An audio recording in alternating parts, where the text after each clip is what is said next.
네, 지난주 코스피 지수 2.15% 상승한 2,655에 장을 거래를 마쳤습니다. 3거래일 동안 하루도 빠짐없이 상승을 한 것이고요. 외국인과 기관의 순매수세 유입이 확대된 데 따른 것입니다. 자, 이번 주 숨고르기를 하고 갈지 아니면 또 새해 첫 거래일부터 힘찬 스타트를 보여줄지 두 분 모시고 이슈들 챙겨가 보도록 하겠습니다. 임순재 루크투자연구소 대표 그리고 김태윤 MBN 골드 매니저 두 분 함께 하셨습니다. 어서 오십시오. 네, 안녕하십니까. 네, 이렇게 새해 벽두에 함께 해주셔서 감사합니다. 새해 복 많이 받으시고요. 네, 새해 복 많이 받으십시오. 네, 저희 그러면 첫 번째 이슈부터 한번 열어보도록 하겠습니다.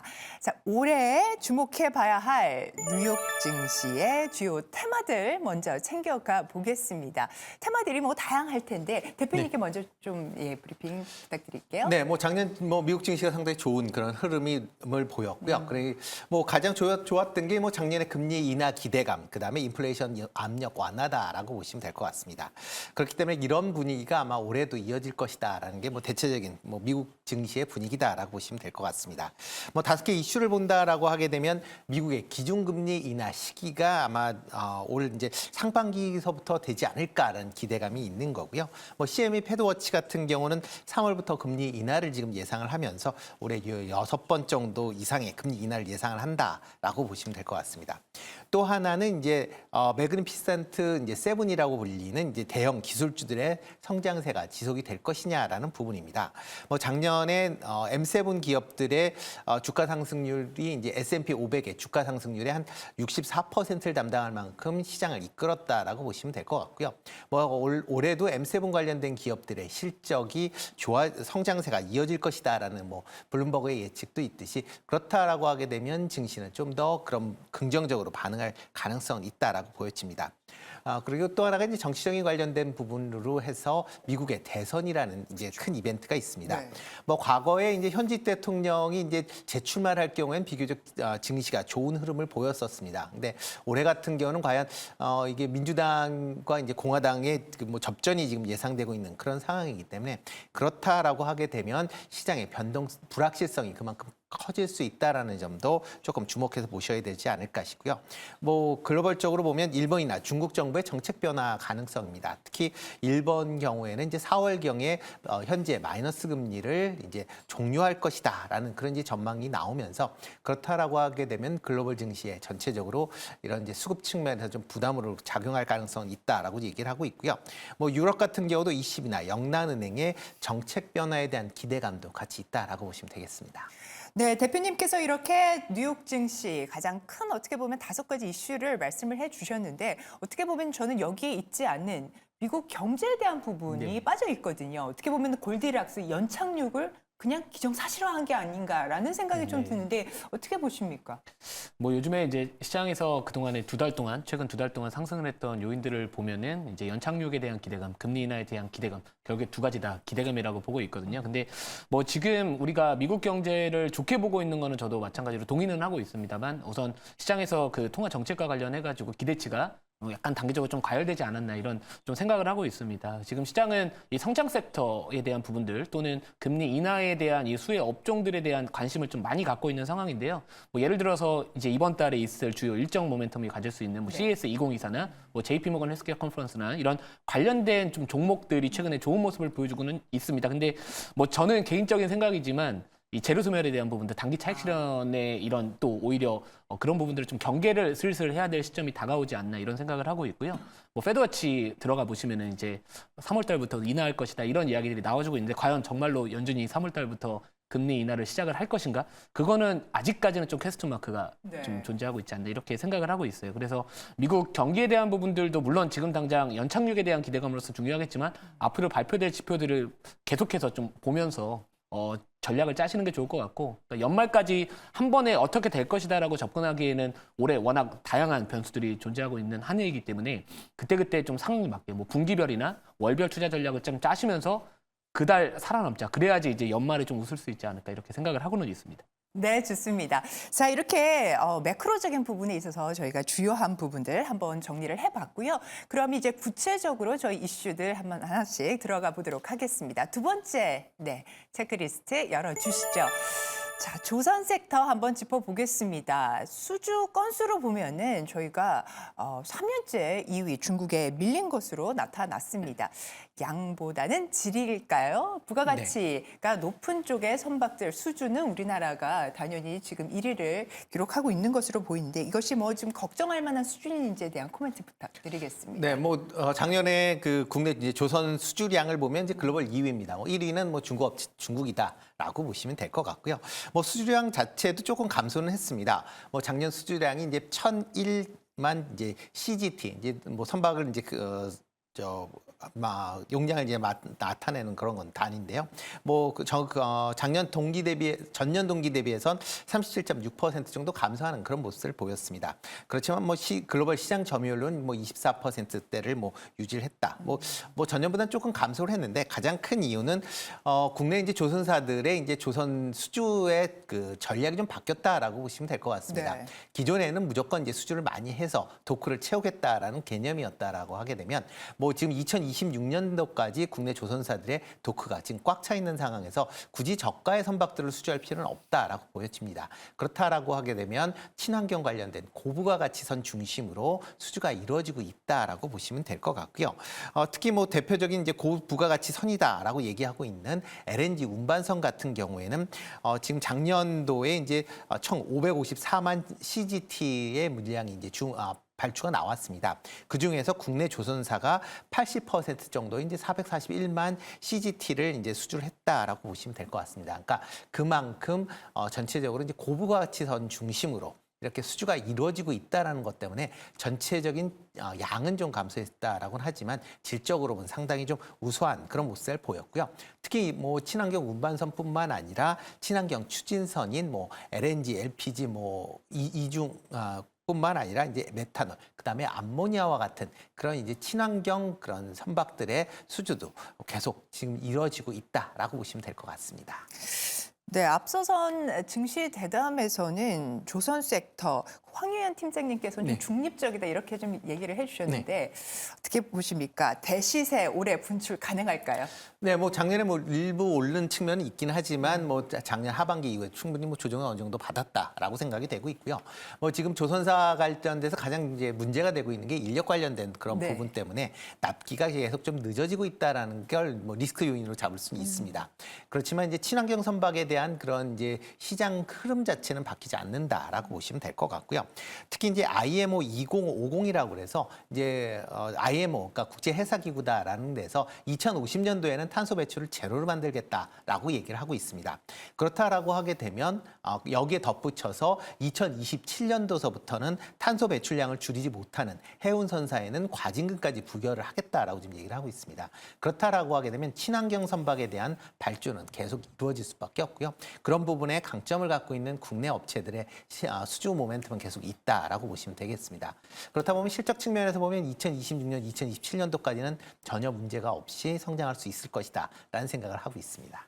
네, 좋습니다. 매니저님께도 똑같은 질문을 좀 드리고 싶은데 조선 섹터 올해 어떻게 보고 계신지, 그리고 만일 우리가 본다면 그러면 대형 조선사를 봐야 되는 것인지 기자재나 뭐 엔진 쪽을 봐야 되는 것인지 어떻게 좀 우선순위를 좀 매겨주시죠. 네, 조선 쪽은 이제 저는 약간 저도 중립적인 마인드를 예. 갖고는 있고요. 그러니까 보통 주도주나 주도 업종 같은 경우에는 그 해에 제일 많이 오를 수 있는 업종이라고 생각을 하고 있는데, 전반적으로 이제 금리가 이제 인하되는 시기가 이제 앞으로 도래가 되게 된다면은 사실 뭐 조선 쪽도 물론 실적에 대한 부분들, 그리고 이런 성장성에 대한 부분들이 뭐 계속해서 좋은 흐름들이 나와줄 건 같습니다. 그래서 어느 정도의 하방 경직성을 갖고 있을 수 있는 업종이라 보겠지만, 전반적인 금리 인하에 대한 시기가 앞으로 좀 주목을 받게 된다면은 조금 더 이 성장성이 부각될 수 있는 섹터들, 뭐 예를 들어서 뭐 AI나 뭐 자율주행 이런 로봇과 관련된 이런 성장 섹터들이 조금 더 좀 기대 수익 측면에서는 올 한 해 조금 더 높지 않을까 이렇게 생각을 하고 있어가지고 중립이라는 의견을 말씀을 드렸고요.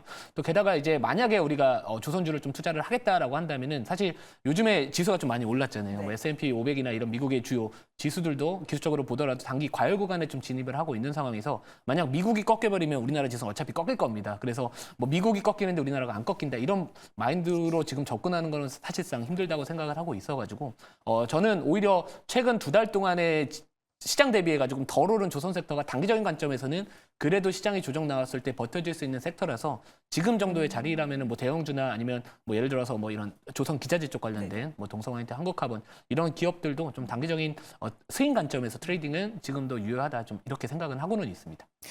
네, 뭐 보냉제 관련된 기업들도 말씀을 좀 주셨고요. 이렇게 단도직입적으로 한번 여쭤봤습니다. 자, 그러면 저희가 체크리스트 세 번째 이슈로 한번 넘어가 보도록 하겠습니다. 체크리스트 세 번째입니다. 중국에서 이제 28나노 노광 장비를 개발했다라고 하는 소식이 들어왔는데요. 이 소식은 어떻게 좀 받아들여야 할까요, 매니저님? 사실 이제 미국이 이제 중국의 수출 규제를 많이 했죠. 반도체 쪽 관련해서 이제 뭐 예를 들어 네덜란드 ASML 관련해서 EUV 장비나 이런 것들도 수출 통제를 계속해서 하고 있는 상황에서 이제 중국은 애초에 이제 EUV 쪽보다는 뭐 예를 들어 DUV 공정이나 이쪽 관련해가지고 또 레거시 공정 쪽 관련해서 투자를 오히려 더 많이 했었습니다. 그래서 지금 이번에 이제 노광 장비 28나노 노광 장비를 개발한 사실이 이제 공식 발표됐다 이런 이야기들이 나와주면서 지금 그동안 미국이 계속해서 중국 쪽에다가 수출 뭐 통제나 규제를 계속해서 했음에도 불구하고 어떤 뚜렷한 아웃풋이 좀 나와주고 있다는 거죠. 그래서 시장은 이제 앞으로 미국이 중국과 관련해서 다른 이런 장비 쪽 관련해서 수출 통제가 조금 더 좀 부각될 수 있지 않을까 이런 우려감을 갖고 있는 건 사실입니다. 근데 이번에 이제 SME라고 해가지고 상하이 마이크로 일렉트로닉스가 이제 개발한 사실 이력이 부각이 되고 있는데 사실 이 부분은 새로운 건 아니라고 보고 있어요. 이전에도 올해 작년이죠. 이제 작년인데 개발할 것이다라는 이야기들이 애초에 원래 나왔던 내용들이라고 보고 있고요. 또 게다가 지금 이 중국 같은 경우에는 사실 뭐 ASML이 독점 생산하고 있는 EUV 노광 장비 쪽이 반드시 뭐 그렇게 필요하다라고 생각은 하고는 있지는 않습니다. 애초에 지금 범용 관련해 가지고 좀 이런 쪽에 집중을 하고 있는 상황이 있기 때문에 뭐 그거와 관련해서 이제 성과물이 조금씩 하나씩 나오고 있지 않나 이렇게 생각을 하고 있습니다. 그래서 뭐 지금 뭐 최근에 제가 또 조사를 좀 해보니까요, 일본에 이제 그 이나노 관련해 가지고 이 노광 장비 캐논 신제품이 뭐 출시가 됐다라고 해가지고 이게 또 미국의 수출 규제 대상이 아니다라고 해가지고 또 중국이 또 그런 부분들을 좀 피하려고 일본산 제품을 또 수입을 해가지고 또 첨단 반도체 쪽 아니면 미세공정이나 이쪽에 또 성과물을 좀 내지 않을까 이런 또 생각들을 많이 시장에서는 갖고 있는데 그러면 또 이제 미국이 또 일본하고 또 정부하고 협의를 해가지고 그 캐논 장비의 중국향 수출에 대한 부분들도 좀 제재를 가하지 않을까 이런 이야기들이 나와주고는 있습니다. 그래서 뭐 관련해가지고는 뭐 단기적인 관점에서는 저는 사실 그렇게 의미가 크게 부각되지는 않을 것 같다라는 게 제 개인적인 생각이고요. 물론 중장기적인 관점에서 바라봤을 때는 중국의 반도체 이 산업이 분명히 성장을 하고 있기 때문에 우리나라 반도체 기업들, 뭐 삼성전자나 SK 하이닉스도 분명히 위협은 가할 수는 있겠지만 뭐 제가 봤을 때 워낙 지금 AI 시장의 성장성에 대한 직접적인 수혜를 받을 수 있는 게 반도체이기 때문에 뭐 중국발 이런 우려감보다는 오히려 이 AI 산업의 성장성에 대한 부분들이 올 한 해는 조금 더 큰 영향을 발휘하지 않을까 이렇게 생각을 하고 있습니다. 네, 좋습니다. 지금 뭐 첨단 반도체 관련된 장비뿐만이 아니라 레거시 범용 반도체에 있어서도 시장 조사하겠다라고 미국 쪽에서는 좀 얘기를 하고 있는 상황입니다. 뭐 철강이나 아니면 태양광에서와 같이 중국의 이런 덤핑 뭐 관행들을 좀 막겠다 뭐 이런 이야기들 좀 나오고 있는데 우리나라 반도체 시장에 대한 영향 다시 한번 좀 짚어봐 주시죠. 네, 일단 뭐 그러니까 뭐 중국에서 이제 레거시 28나노는 이제 레거시 제품이기 때문에 뭐 미국에서 지금 대중국 그 수출 규제를 하고 있는 첨단 공정은 아닙니다. 그래서 공정이 아니기 때문에 그거에 대한 이제 여파는 상대적으로 좀 적다라고 보여집니다. 다만 중국이 최근에 이제 레거시 시장, 그러니까 범용 반도체 시장에서 글로벌 점유율이 한 30% 정도를 지금 차지하고 있습니다. 2027년도까지 되면 이제 39%까지 이제 시장 점유율이 확대가 될 것이다라고 얘기를 했기 때문에 이런 이제 레거시 제품을 많이 사용하고 있는 아니면 레거시 제품을 생산하는 거와 관련된 그런 기업들은 좀 영향을 받을 수밖에 없다라고 보여집니다. 다만 이제 국내 업체들의 이제 레거시 관련된 시장 제품 점유율 자체가 4% 수준에 불과합니다. 그렇기 때문에 우리나라로는 직접적인 이제 연관 관계는 좀 상대적으로는 떨어진다라고 보시면 될 것 같고요. 뭐 국내 업체들은 이제 최첨단 반도체, 특히 이제 메모리 반도체 같은 경우에는 지금 중국 업체들이 아직까지는 뭐 벽을 갖고 있기 때문에 그만큼 이제 뭐 시장은 뭐 공고하게 이제 다질 수는 있다라고 보여집니다. 뭐 장기적으로 보면 중국 업체 이런 반도체 기술의 이제 향상은 뭐 부담으로 갈 수는 있겠지만 일단 단기적으로 장기적으로는 영향이 좀 제한적일 수밖에 없다라고 보여지고요.